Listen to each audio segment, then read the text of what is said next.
I'm feeling so good right now. That's the call for tonight. That's the call for tonight. That is the call for tonight. If you can do if you can do that, then that's the call for tonight. How many O's is that? That's like a lot. That's like like 1, 2. Somebody got to do it. Somebody got to count. You can't do that. You sure that's 5? Oh, that's your O's. Those are your O's. So how many was that? That was right. You weren't counting. Lost in the O's. She threw on the extra one. Right. Make her voice. Yeah. She makes her voice all airy and everything. And like she was purring earlier. She comes this way. She was born this way. Like just like Pablo. Wait, how do Pablo? All right.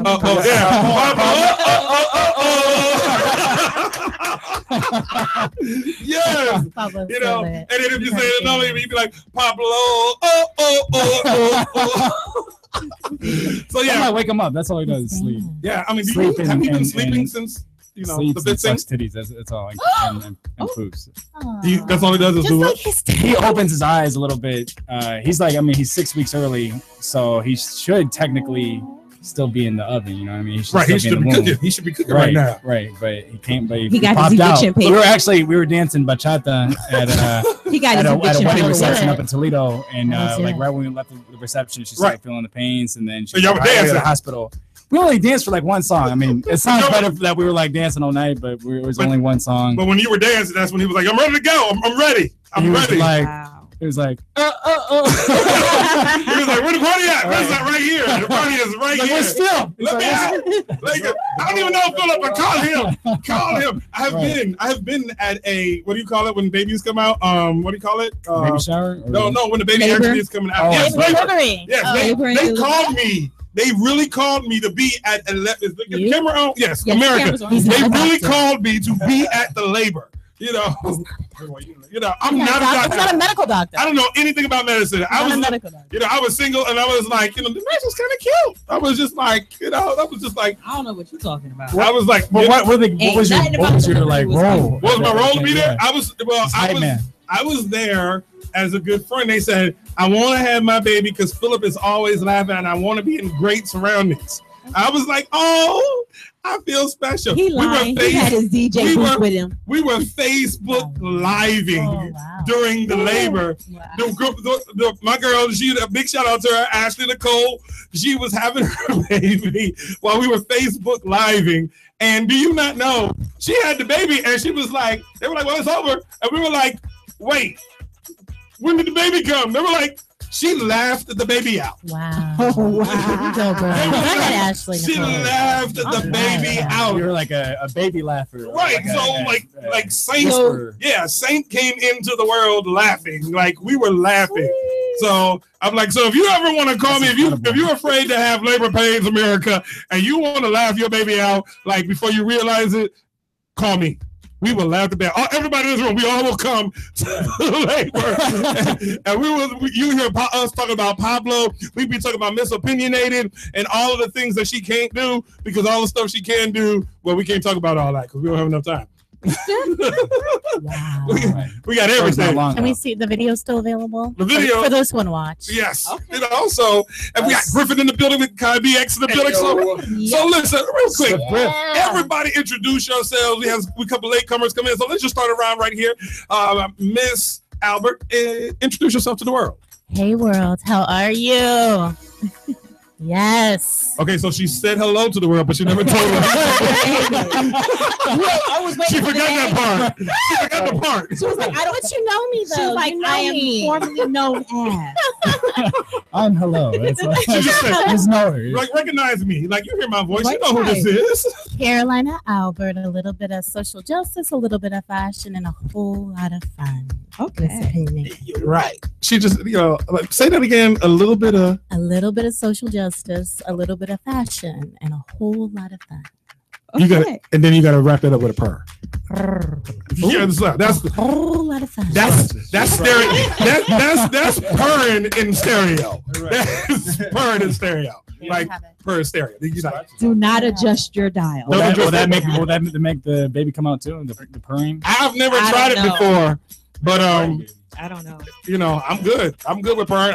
No, I'll wake up.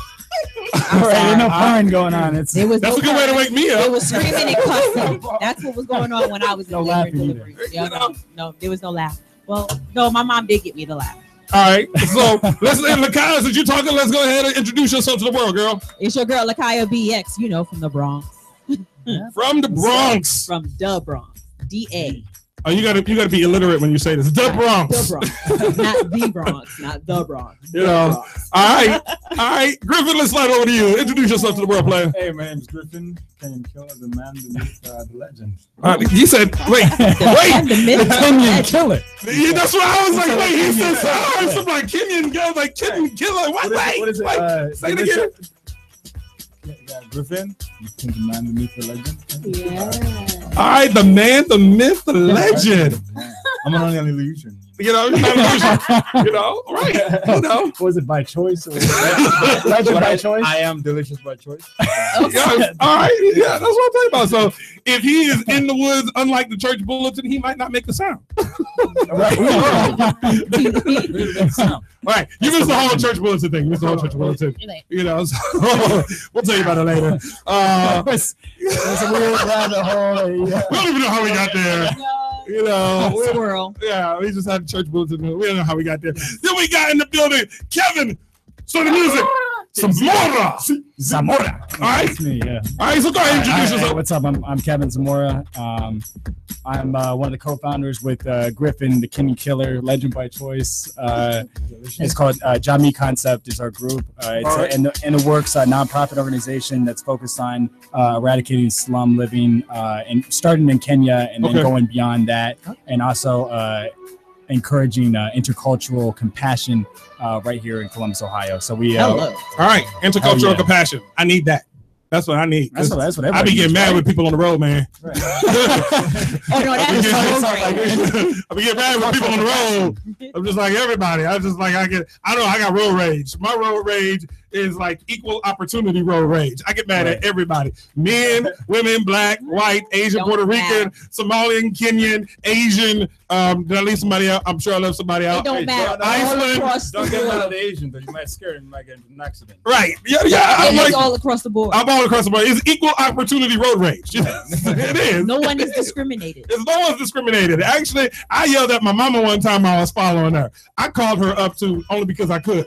She was the only phone number I had that I could yell at. So I'm just telling the truth. I'm just telling you. Shout out to all of my family members because I will call you. Did I call you one time and holler at you?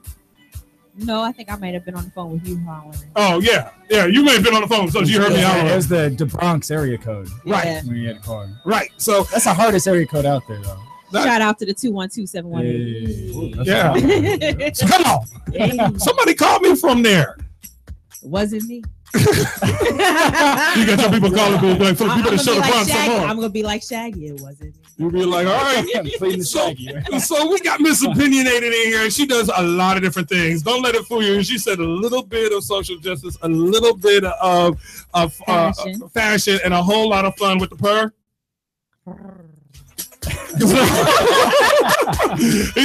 But don't let it fool you. Don't let. She does a lot. So let's talk about what you do. So, girl, let's talk about the social justice piece, the stuff that you involve in social justice. Talk to America. What do you do?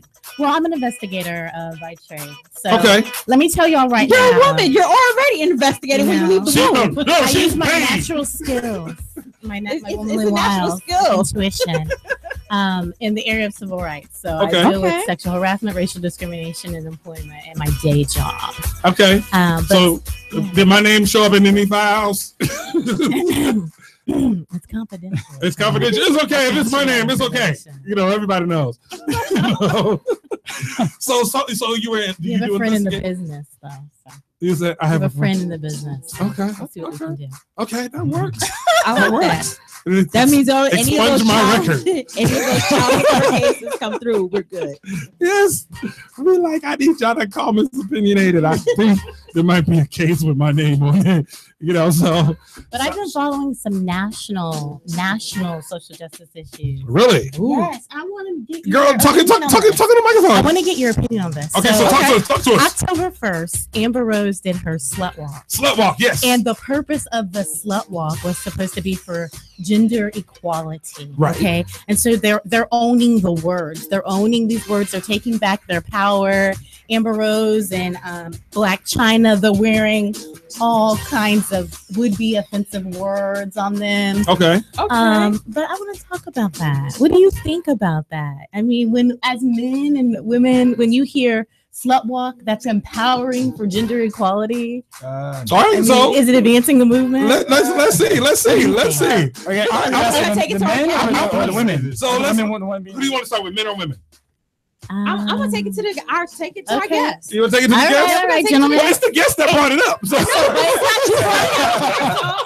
I want the men to talk about this. All right, I'll say this. Zamora was just like, go, Griffin, go. He was ready to talk about it while we were listening to R. Kelly over there. All right. I'm a low-key conservative, man. Low-key. I mean, women power, you know. Hell yeah. All right. We support all that. But okay, so a slut by definitions, it's not something you want to be, really, even if you're a guy.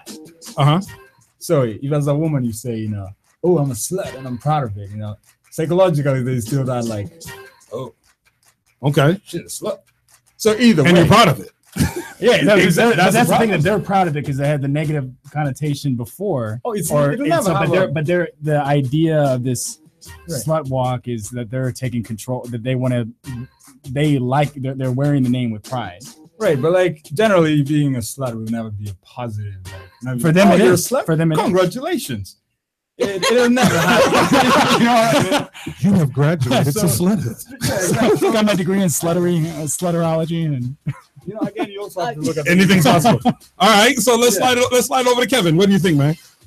Man, like this country is supposedly about being free. It's about freedom. So power to them. Like if that's what you want to do, if that's what fulfills you. I mean, I'd rather there be people doing the slut walk and exercising their freedom of speech than not.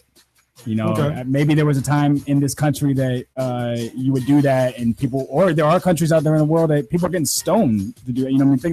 Think of this happening in like Saudi Arabia or something, and people would get stoned to death, or if in ISIS territory they get beheaded, or I mean I'm like, I don't think I would walk around with them, but yeah, do your thing. I mean I remember my dad one time said something like, we saw like a dude with a pink mohawk and said, oh, his parents must be proud, sarcastically, but like I that is. I mean, I'm glad that's people exercising their rights of free speech. Okay. So being themselves, and I mean that's what I'm not gonna have a pink mohawk. I don't know. Maybe I could pull that off. Pablo will probably pull that off better than me. Okay. But, I can't do a pink mohawk just because I can't stand that much hair on my head. I have to wear a wig. Y'all see, I get me a wig. So I mean, like whatever, power to them. I see what they're trying to do. Okay. Kind of like what Griffin said. Maybe it's a hard pancake to flip to get people to, across the nation to be like, oh, well, now they're marching. It's cool to be a slut. Like, right. It's shock value. I did a little research, Phillip, and her point is that they are condemning rape culture and they are condemning victim blaming. Mm-hmm. And so if I want to come in here in my beautiful lace bra and a thong, the point is that it's my body and I may be here next to you. You cannot touch me or should not touch me just because I'm in front of you. It's just like anybody else's property. My purse might be right next to you. It may be tempting, like a naked body might be. But her point is, for gender equality, it's mine. It's mine to do what I want to do with. And on their website, they're saying no more sexual violence, no more victim blaming, no more derogatory labels. It's supposed to be the essence. Okay, and I get that too. So since you weighed in, I wanted to slide over to Lacaya. Lacaya, what do you think about it? I mean, I hear what she's saying, and I am looking this up, and it basically that is their mission. No more sex violence, no more victim blaming, no more derogatory labels. And I'm sorry, just using that term, they could have came up with anything better. So much better, because we also call men names because they're looking at putting notches on their belts. Yeah, we call them Mitches. We have Mitch. Mitch. Made up word. Son of a Mitch. Right. But it's really no difference. But I feel the point, and I understand that, and I'm proud that at least somebody is saying something. But it could have had definitely a different.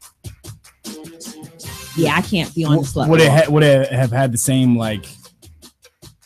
the shock value is what makes people I think that's what the shock value was, but I'm sorry, I couldn't see myself walking down. Yeah, no, I couldn't. It's not for you. Not for you? No, okay. It's not. So now you brought it up. I want to get your opinion. What is your opinion on it? My opinion is I'm all about women empowerment. So personally, slut sounds filthy to me, and I'm a lady. I'm a classy lady. I like things to be clean. However, filthy might be freeing for someone else, and I'm all about that. As long as we have two consenting adults or a consenting adult, hey, be free, girl. Be free. Express yourself. We are in the United States of America. I probably will not be titling myself that, but I am for gender equality and women empowerment. Absolutely. All right, sounds good. And see, and I'm going to weigh in. I'm going to weigh in on it too with you guys. One, first and foremost, see what the concept is, and shock value is something that's really important. People don't really understand how shock value really works. The best way, if you want to see an example, I like watching a lot of movies. I draw a lot of practical, real-to-life concepts from movies. So if you ever watch Batman, if you ever watch the beginning of Batman, they talked about owning your fear and taking it and making it something. Mm-hmm. So he actually became the thing that he was afraid of because that incited fear. And it was shock treatment, to see a grown bat. It scared people. So shock value works. Apparently so. They had a nice sized crowd that came out. Well, here's how you know shock value works, because on a Friday night at 9-10 when people are getting pre-drunk right now, what are we doing? We're talking about it. So shock value works. Didn't it happen this is a while back too? I remember they were talking about October 1st it just happened. 21 Savage. They had him. Yeah. They've been dogging him all over Yeah, but shock value works. And everything. Shock value works. So, so big shout out, and it takes courage. When you're doing shock value, it takes a lot of courage to do shock value. But also, I think it's more of what industry Amber Rose is in. So, you'll not see Hillary Clinton doing oh God! please, no. She's only correct, whatever, but to not do a slut walk. Right. Amber Rose, on the other hand, she kind of does have that questionable. And it matters who does it. Right. It would be something different if let's say Bill Clinton, tried to do that. Let's say Donald Trump tried to do that. Sexual relations with that woman. It's when you he's the Mitch. When you do something right, it's a Mitch. Donald Trump is a bitch. Yes, I said the president of the United States is a Mitch. Former president. Here's one of the things that I would say though is when you're doing something like this, it does matter who's doing it. And Amber Rose is pretty upstanding. She has a clean record. She's been in the music industry where there's a lot of failed credibility. And she's been doing her thing, and she's actually probably one of the most underrated singers that are out there. She's got talent. She was with Floetry and then did her own thing. So and the passion and things that she's involved, it does matter who's doing it. On the flip side, so I understand shock treatment. I understand it. It's working. It's clearly working. Do your thing. It's for today's generation. Right. Because this is something that has been going on for years. Right. So with that being said, I get it. Now, on a personal level, if I saw my daughter ever talking about, Daddy, I'm doing the slut walk. Hold on. Pause. Baby, where'd you learn that from? Right. We got to have a conversation. Because, when you put stuff out there in social media, everybody gets it. Yep. And so when you're doing shock treatment, I get it. It starts the conversation. But then you get people like a 70-year-old girl talking about, I'm doing a slut walk. And all of a sudden you be like, hold on now, baby. That's the kind of stuff that makes you put the if you a good dad. And you hear you're like, yo, we need to talk. You have to sit down with and talk to your children about it. But I mean, we also have to talk to our young men. Yeah, and we, and so it raises the question: how much of a conversation do you have about this? Absolutely. And that's really what I think the concept is we got to have a conversation, and I think ongoing conversation. And I think with doing the slut walk, it creates that shock value, so that we actually start having a conversation. And when your kids start hearing it, it forces parents to have. It should force parents to start having conversations with their kids, because if your child is walking around, whether a boy or a girl, talking about slut walk, or I saw girls doing the slut walk, and you have no questions, you're just like, okay, baby, have fun. We got a problem now. Yeah, we got a, and that tells us the kind of parents that are out there. And I want to bring it back to your question. You asked me, what am I personally doing about it? Just this week, I piloted a sex-based discrimination training and a transgender discrimination training about rights and responsibilities. So that was just this week. All right. So that's what I'm personally doing. That's what that works. Okay, that's what's up. But it does. Brush it. She ain't got no dirt on her shoulder, so you just gonna blush. She's gonna brush the glitter. Brush the glitter. Brush the glitter. There you go. So now here's the question that I do want to put out there, though. So with that concept, you brought up a really good point. If you come in a lace bra and some thigh-high boots and a short mini skirt and just a lot of skin showing, and you have a nice body. You have a full. Yes, I'm being. You have a fully developed body, a nice body, a grown woman body. Absolutely. So then when you come out and you're out like that, and it does raise the question, like, yes, nobody should touch your stuff on principle. Whether you're a woman, whether you're a man, nobody should touch your stuff, and nobody should touch you, whether you're a man or whether you're a woman. So the question raises, it's not just a matter of not touching me, but the question that I want to raise is, how much is too much? Too much exposure? Yeah. Physical exposure? No, too much. Like, while we are responsible for the choices we make, we are also responsible for the culture and the context that we're in. And so when you create an environment, and that's the one thing I have a frustration with people, is we want to very quickly point the blame at people for what they do, but then we don't want to accept responsibility for the environment that we create.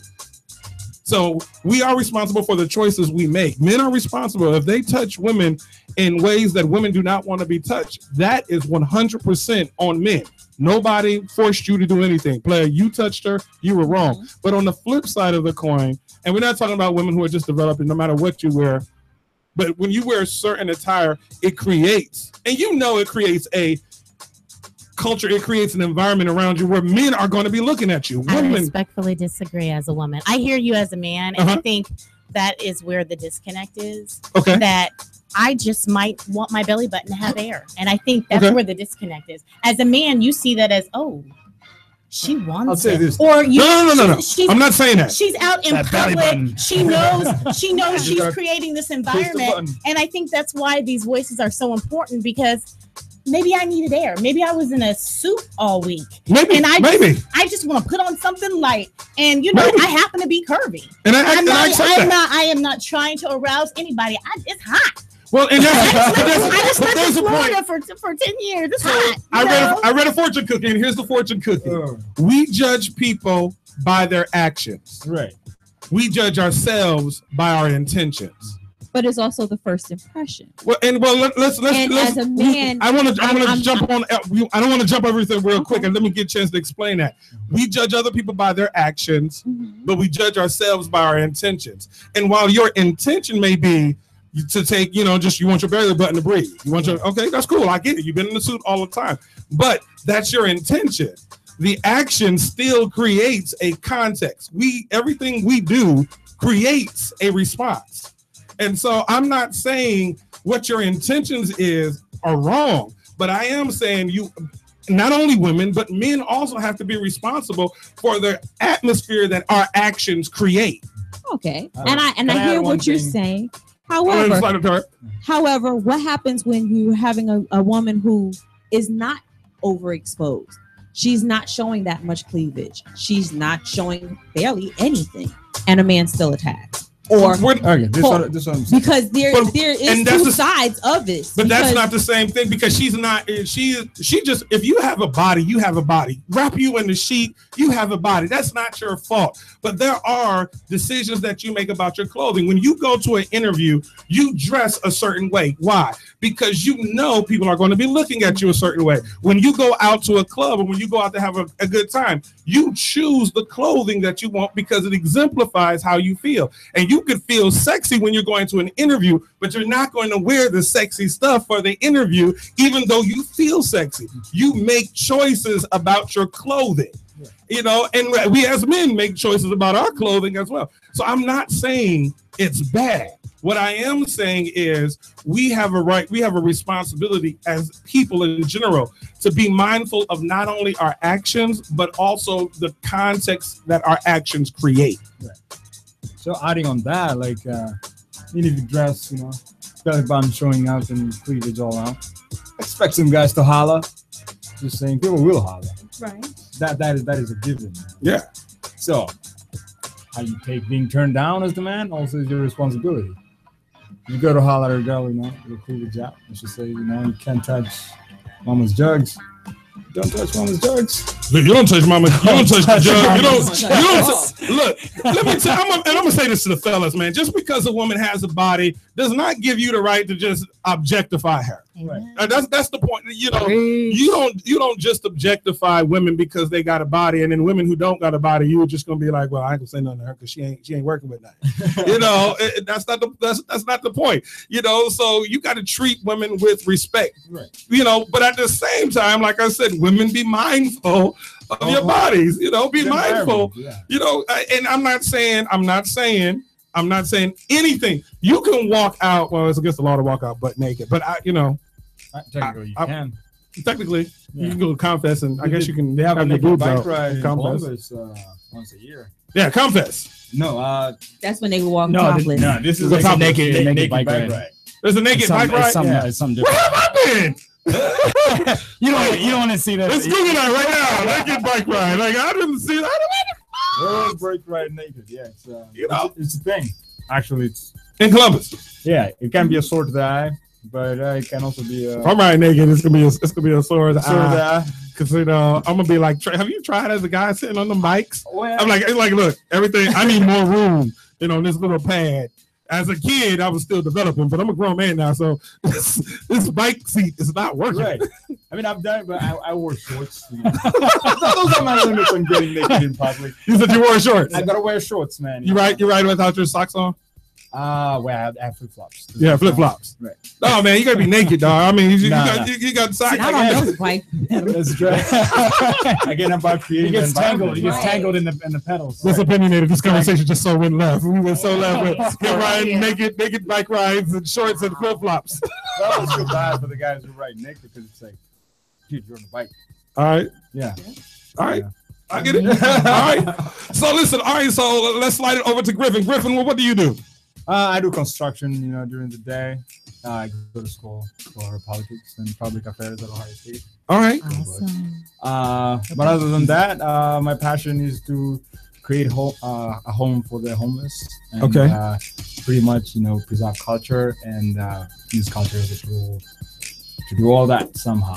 Okay. So that's why we came up with the Jamie concept. So let's talk about this. Let's talk about the concept of Jamie. Jamie. I said it in reverse. Oh, but that just blew my mind. Yeah, I just said it back. You can do it. You know, so Jamie concept of explain to our listeners that are listening that are still getting drunk and they're like, this is a great conversation. We're talking about slut walking and politics and concepts of Jamie. Yes, that's right. Concepts of Jamie. Jamie concept is Jamie concept. Don't listen to me. It's Jamie concept. You know, so tell them what Jamie concept is and tell us what some of your accomplishments have been. So Jamie is basically I'm a Kenyan. Okay. By origin, and we speak Swahili, it's our national language. And say something in Swahili real quick, man. And what did you just say? What do you want me to tell you? All right, that works.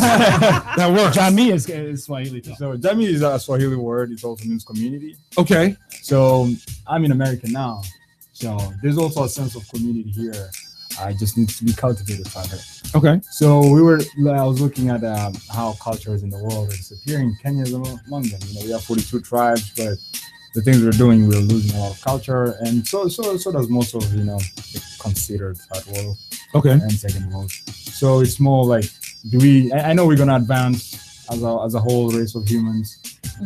Change will always go positive whether we like it or not. It's just more of like, what are we willing to lose in this? Do we want to lose our culture? Right. Probably not. Right. So to save our cultures, you have to look at the problem that they're facing. That's the only way you can. That's the best way to go about it. Okay. So I look at it from what I know, which is construction. So I look at it from that angle, and I was like, why not build homes? Okay. Find new innovative ways of like even using, say, recycled bottles to make homes, or using shipping containers and customizing them into homes. Okay. So that way you can house more people. Shipping containers. You just said taking shipping containers, like you've never seen that, and turn them into homes. You've never seen that? I probably have seen it, and I probably didn't recognize what I was looking at. Yeah, they're doing it with shipping containers and dumpsters. Taking dumpsters and shipping containers and turning them into affordable housing. Tell me, how do you do that? Because that will save me a lot of money where I'm living right now. Can we do that here? Would y'all still come to my house party if I was like, look, this is a renovated dumpster, and hey, so don't hit my walls too hard, It's like it's also part of creating a greener earth, and all that. So like we have a lot of containers, sitting out. Get those things. Let's recycle. Let's make a sustainable world. At the same time, it caters to the needs of the people, because we have to change our needs. Okay. We can't say we're using concrete all the time or whatever, because now that is not sustainable. Okay. You got to do sustainable. Take care of people's needs. That way, these cultures stay alive. Because I don't want to see a world without the dashikis. I'm just saying, I love my dashikis. Okay. And so I want to see a world with culture and promotes social responsibility. So I have a question, because this whole concept, I really just became hip. I'm thinking right now, like, Jamie concept just gave me a concept of living in a container. Have you ever seen Two Broke Girls? Yes. Okay, the guy that Max dates lives in a dumpster that he renovated. Oh yeah. Yeah. I think I saw that episode. Okay, wait. I only made it episode 3. No, not episode 3, but like season 3. See her go so what season is that? Because I ain't there yet. I'm not sure, but he's supposed to be a millionaire. First ones. Yeah, he's supposed to be a millionaire, and he lives in the dumpster. So here's a question. So you take a dumpster, you take a what is it? Shipping container. Yeah. And what are the green earth consequences? Because those are made out of what, iron? But you're recycling the materials they're already made. Yeah. So you're recycling the materials that that I guess would have been expended to create like a house that you would have in Reynoldsburg or Gahanna or something like that. So you recycle it. Yeah, you're recycling that. Yeah. So I mean, there's millions and millions of containers and and dumpsters, and there was also some designs of like houses made out of like water bottles. I mean, not what? You're making them out of water bottles? You compact the bottles. You make So it's about like making the houses out of recycled materials so that they're cheaper to people that don't otherwise have those resources. And Africa is there's a lot of people there. There's going to be 1 billion people there in the next 10 years or so. And there's going to be there's a young population. People keep making babies out there. They listen to Phillip Bufford Lacaya. They do make babies. The cradle. Make a lot of cradle of civilization. So there's going to be a demand, and people with the internet, they have exposure to what's out there in the rest of the world. And so with things like Jamii, we can provide people with a sense of hope, with this intercultural compassion, which would just instead of Africa depending on people just sending stuff from the United States and saying, oh, here's our old shoes or old clothes or whatever. It's like, let's actually make a standard, like a new type of city or a new type of like community that is sustainable on its own. And then if we can create that in one place in Kenya, then we can recreate it in another place in Kenya and then replicate it any other place in Africa. And then the idea is to go beyond that and into Latin America, the Caribbean, and really where all the I guess kind of to retrace the steps of the Atlantic slave trade, where the in the Americas, the Caribbean, Latin America, Africa, where like the poverty still it's still there. The wounds haven't healed yet. Let's do this real quick. We got to roll back into some music because it's already coming back home. So what we're gonna do is we're gonna jump back into some more music. We talking. Let's just go around the room real quick. Go ahead, introduce yourself to the world, girl. Miss Opinionated, Carolina Albert. Slide it over, Kevin Zamora, Jamie Concept. Slide it over, Griffin Mature, the man beneath the legend. All right. Delicious by choice. All right. Lacaya. And it's your girl, Lacaya Bx, from the Bronx. The Bronx, DA. Bronx. All right. This your boy, Phillip Bufford live on WTMH Radio. We got everybody in the building. We're going to jump back into some of the music and we will come back because I got to figure out to change my housing situation so I can live in a container with some recycled stuff. Y'all gonna come to the house party. In the meantime, America, 614-781-0754. Smell this. As long as you get to where you need to be.